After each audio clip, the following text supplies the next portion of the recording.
My name is Lisa, and I'm a 35-year-old part-time worker living with my husband Mark and our daughter Emma.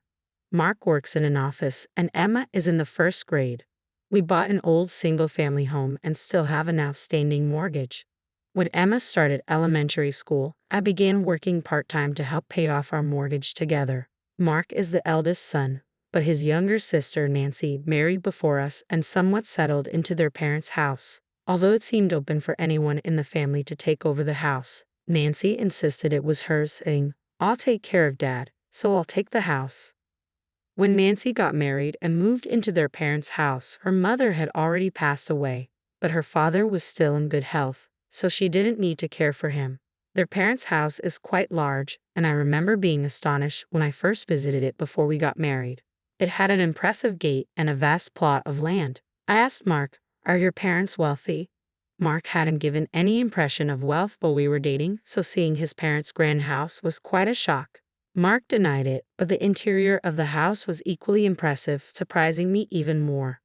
According to Mark, his grandfather was quite wealthy, but the family fell on hard times in his father's generation. He explained, laughing, "My parents' house, left by my grandfather, is only large but old and uncomfortable to live in.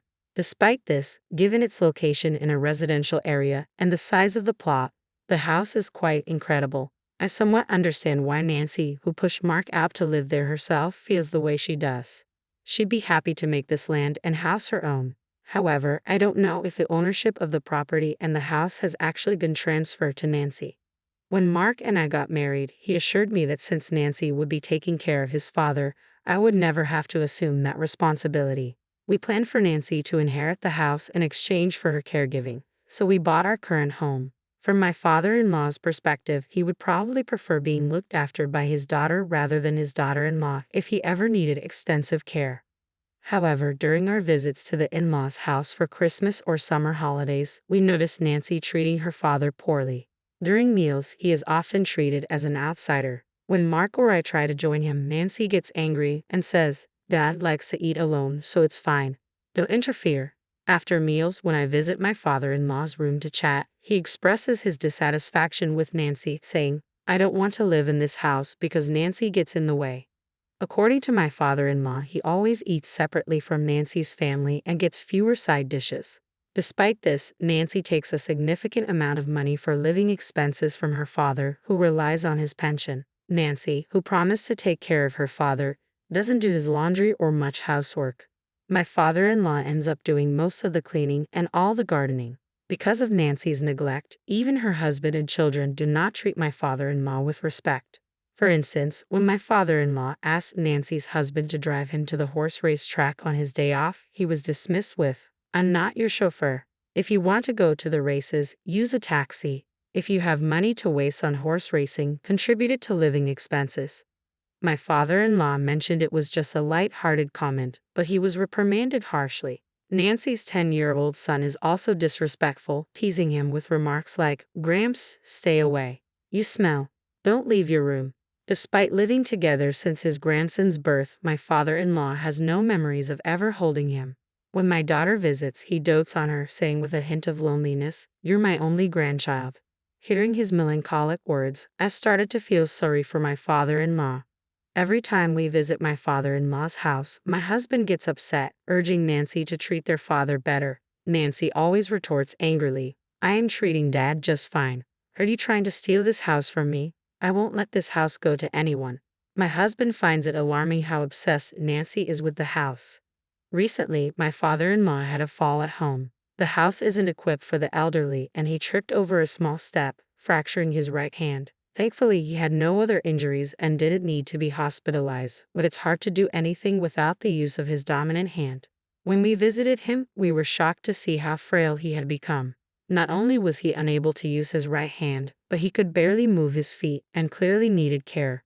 However, Nancy's family ignored him completely, providing no assistance. He could still make it to the bathroom on his own, but eating was quite difficult. Immediately, my husband confronted Nancy. "Why aren't you looking after Dad?"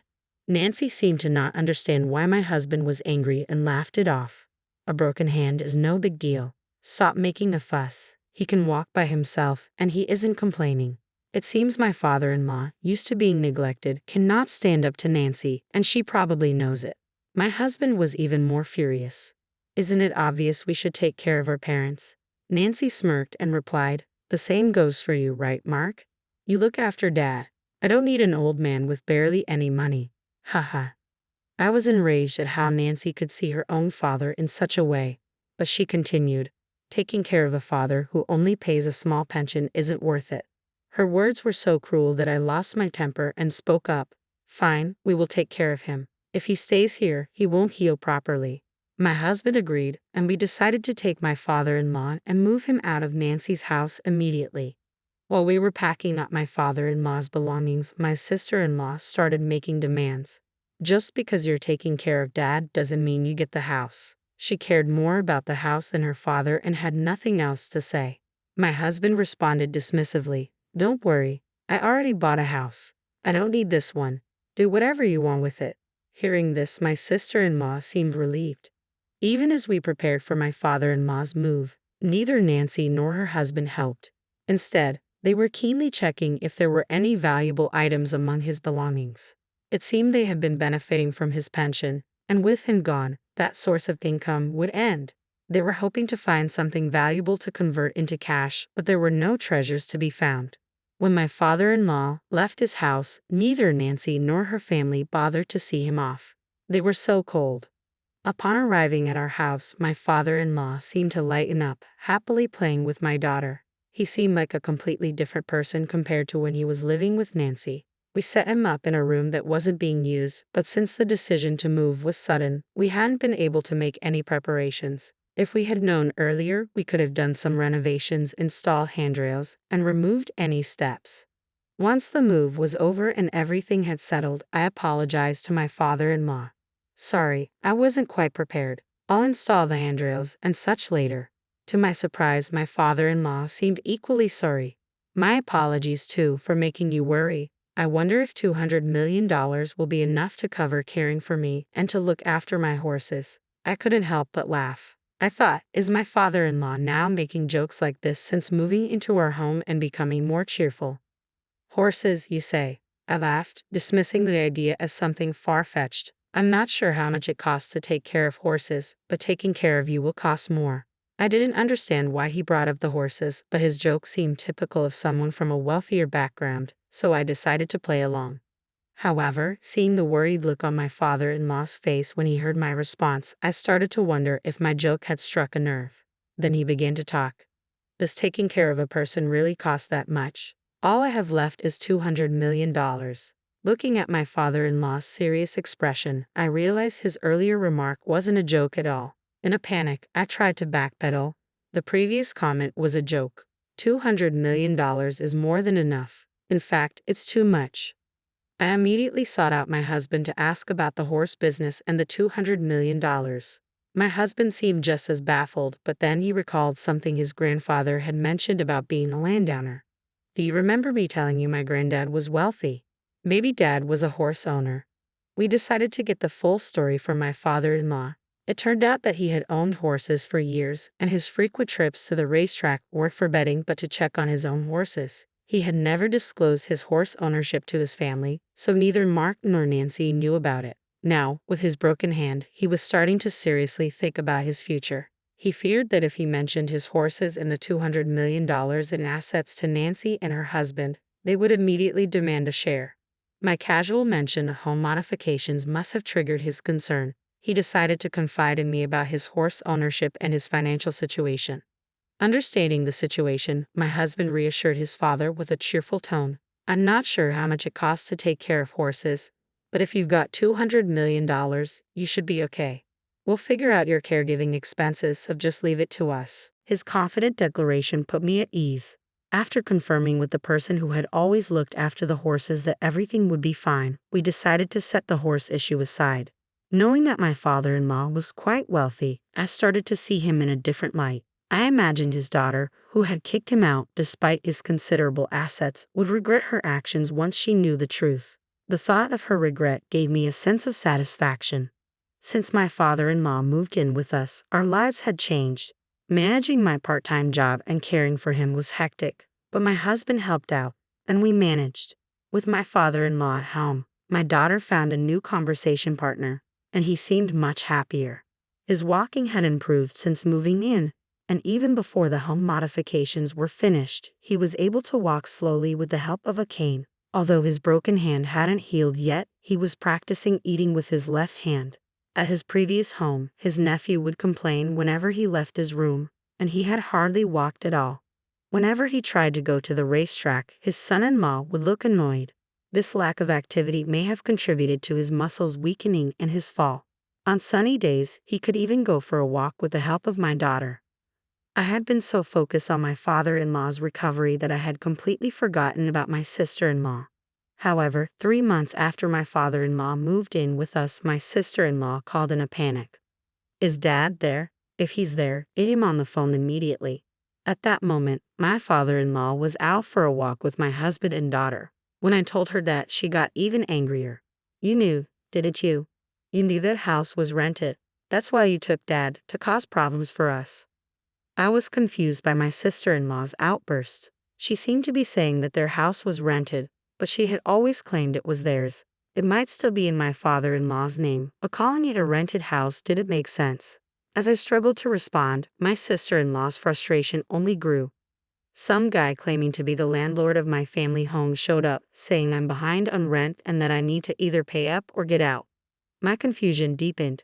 When you think of the landlord of the in-laws' home, you would assume it was my father-in-law. Did he go to collect rent from Nancy? Just then, my father-in-law returned, so I quickly explained the situation and handed him the phone to speak with my sister-in-law.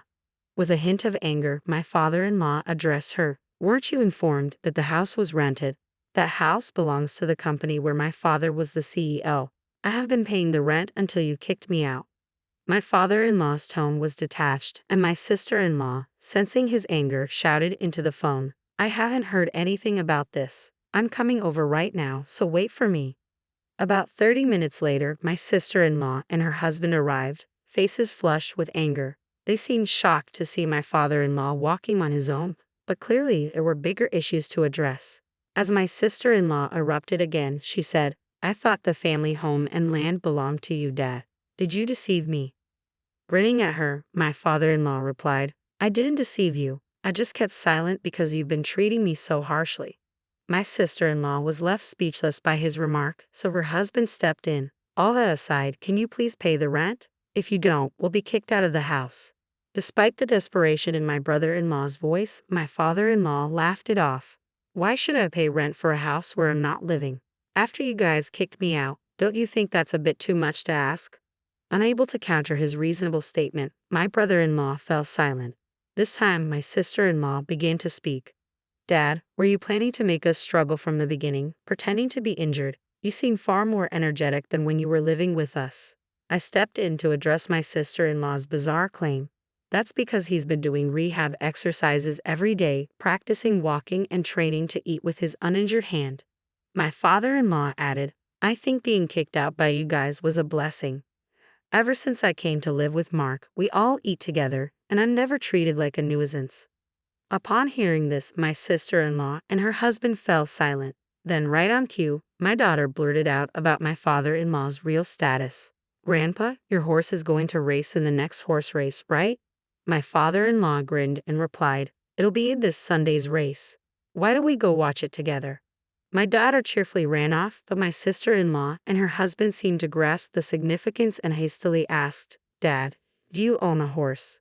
Are you a horse owner?" My father-in-law, with a smug look on his face, replied, "I kept silent because I figured if I told you about the money, you'd take it, and talking about horse racing always gets your husband frowning." With that, the previously jovial expression on my father-in-law's face turned stern. His intimidating look sent chills down my spine. As he slowly began to speak, the tension in the room grew even more palpable. "I no longer consider someone like you who disrespects your own father as my daughter. I knew that you moved in with me for the inheritance." Caught off guard by the stern tone of my father-in-law, my sister-in-law was visibly stunned. My father-in-law delivered the final blow. "You won't get a single cent of my inheritance." Hearing these words, my sister-in-law staggered, her husband struggling to support her. They both slumped their shoulders and left. The rent for my father-in-law's house was exorbitant, making it impossible for my sister-in-law and her husband to afford, so they had no choice but to move out.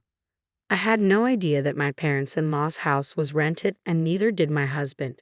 He later confirmed it with his father. After moving, my sister-in-law, who had been spending recklessly without concern for rent, suddenly found herself in a financial crunch. Their habit of splurging was hard to break, and they continued to use credit cards to make ends meet, leading to growing debt. I heard that my sister-in-law and her husband, unable to rely on my father-in-law, moved to her husband's parents' house, but I don't know what happened after that. On the other hand, things have been smooth for us since we started living with my father-in-law. His hand healed well, and his legs and hips became stronger to the point where he could manage anything on his own. He's now so energetic that he jogs with my daughter. He's like a different person from when we first moved in. Since this incident, my father-in-law has been discussing various matters with my husband and planning for the future, even drafting a will. I don't know what's in the will, but I assume he has arranged things so that his daughter won't inherit anything. The thing that made me happiest was that my father-in-law paid off the remaining balance of our home loan. We still had nearly 20 years of payments left, but I'm grateful he paid it off ahead of schedule.